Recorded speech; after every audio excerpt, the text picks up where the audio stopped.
Yo, dog, I'm back. This is Kadeem. I just came to tell y'all chapter 2 of my life story. I know last time I was doing a lot of mumbling and I wasn't talking loud enough, so I'll make sure I talk up so y'all can hear actually what I say. There's only one cut, so I'm getting a second try. So whatever y'all see me do, I didn't plan for that to happen. It just happened. But so if you didn't watch the first chapter, it was basically about like my life when I first started remembering it, like as far back as I can remember, what I went through as a child on Murderwood Street, the things I seen, the people I met, little incidents like that, like my life like that, and my life after Murderwood Street, chapter 2. Um, if y'all see me squatting around here, it's because there's a fly flying around here. But uh, my next part is chapter 2. My life, I want to call that shelter. The shelter. I remember when I was leaving. Actually, I remember when I was leaving Murderwood Street. Was walking down the street, and I remember my mom was arguing with some lady from across the street. I want to say it was Booper's mom, but I could be wrong, But I remember we walking down the street. I had a box of Hostess in my hand. That's how I'm telling you. I remember this easy. I had a box of the Hostess cupcakes. It was Hostess something in my hand. No, it wasn't Hostess. My bad. It was Tasty Cake. That's Philly Tasty Cake. Box of Tasty Cakes in my hand. Walking down the street, she's arguing with the lady, and we just walking. I didn't know where we was going. We kept walking, walked to the shelter, and I ain't been back. I ain't lived on Murderwood Street since. I actually remember after we left there, I lived in two different shelters. Actually, the first one was like a temporary shelter. I was probably there for as I can remember, it probably been longer, probably was shorter, but I remember like 2 weeks. If maybe, don't quote me on that, but that's from a child's point of view. That's how long it was to me, like 2 weeks. And from there, we went to this other shelter.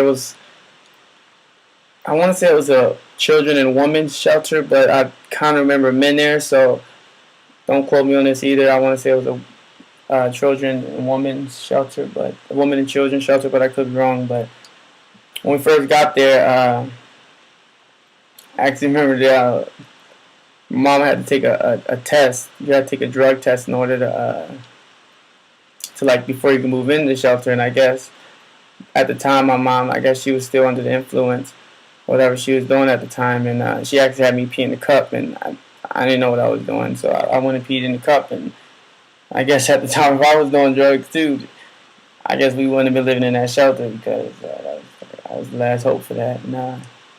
So we get to the shelter. When we first get there, this shelter, shelter. I don't know if people think shelters are nice or if I don't know what you think of a shelter, but a shelter is like imagine have you ever been to a dog shelter and it stinks and it's like loud noise, it's dirty, and you just want to hurry up and get out of there? That's how a homeless shelter is. There's nothing nice about a homeless shelter at all. Like when we first get there, they put you in these big rooms, probably like 30, 40 beds in there. Some people sharing beds, and you gotta live in there till you have to live in there for a certain amount of time, where they move you to a different room, your own family room. But that takes quite a bit of time. You have to wait for someone to move out or someone to mess up on their chores or something like that, and they get kicked out and you move up. But that took a long while. But as I can remember, I want to say we was probably in this big room for probably like another 2 weeks. Sharing with everyone. And I mean everyone. I mean you don't know who else is in that room. You using the same bathroom as them, and you don't know if that person is have some kind of STD disease or they gonna snap any moment and start just hurting people in the place as a whole. You sleep next to the person, you don't know why they in there, you don't know why they homeless. You just know they homeless, but you don't got no place else to go, so you just gotta lay there. And that's what I do for like 2 weeks. I want to say it again. Don't quote me. Then we get our own personal room, and upstairs, it's my mom, me, and my brother Fats and Grunt at the time. It's a picture of all of us. This room is no bigger than smaller than my dorm room. How big? Man, it's probably, I want to say the size of a bathroom, but I feel like I'm pushing it. But probably like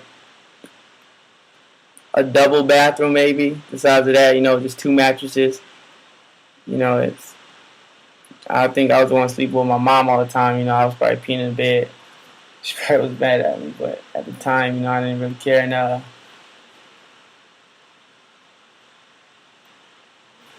at the shelter, we met some very good people that we actually stay in touch with now. Will, Ethan, Patricia, Hiawatha. That was Will's mom. We stayed in good contact with them. No matter what, there's our family for life.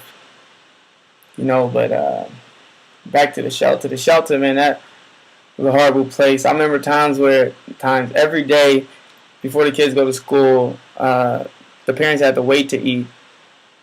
The parents had to wait to eat. They had to let the children eat first, and whatever the children didn't eat, sometimes that was left over for the parents. The parents can go ahead and have what the children had.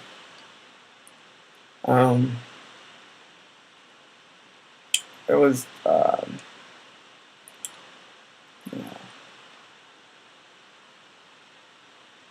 shelter. Damn, I remember at the shelter. We was outside in the park.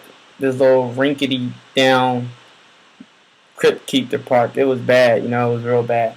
We out there playing on the slides and stuff, and I remember going down the slide and I felt a poke in my butt, and I was like, damn, what's this? And I look down and I see nothing but like all these drug needles and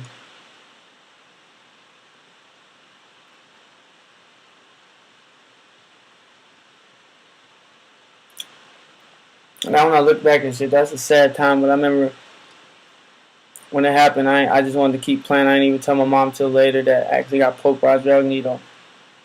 Because I know if I'd have told her, I was gonna have to stop playing, and I was like, what? I don't even. So it was like, oh, let me finish this story. All right, I'm finishing my story. All right.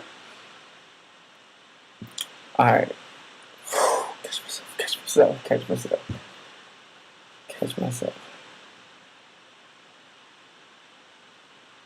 All right. But even if I did want to tell my mom to think about it, I don't even think they had to do so many things, living in a shelter, so many different programs and all of that I think I barely saw my mom in the shelter.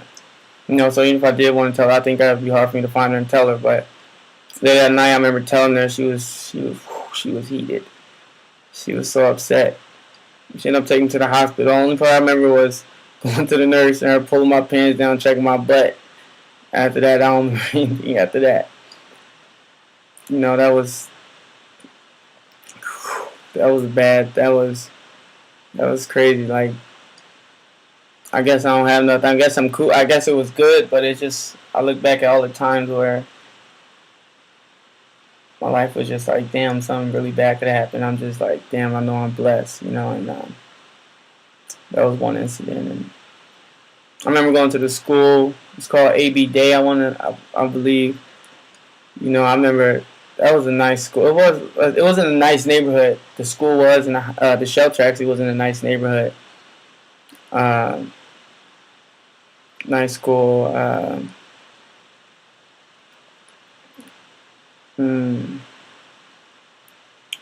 Damn, I got a minute left. Alright.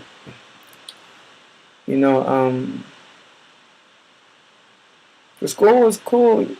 But I'm gonna tell y'all, school was cool. I remember, I think what really made me what I am now was like, I remember when I was at AB Day, they used to make fun of all the kids that lived in the shelter, man. Like, I remember for Halloween, like, it seemed like they gave everybody else like little bags of candy, but the kids that live in the shelter, they gave us a bag of travel size deodorant and a toothbrush. Like, I don't want that for things. I mean, for Halloween, like, I want some candy, but that just showed you how dirty we was, that they couldn't even give us the regular candy and stuff. They had to give us like the clean your body type stuff, some shampoo and I finished this video in the morning, 10 minutes, y'all. I love y'all. Stay with me, dog. I want y'all to hear my life story. I love you.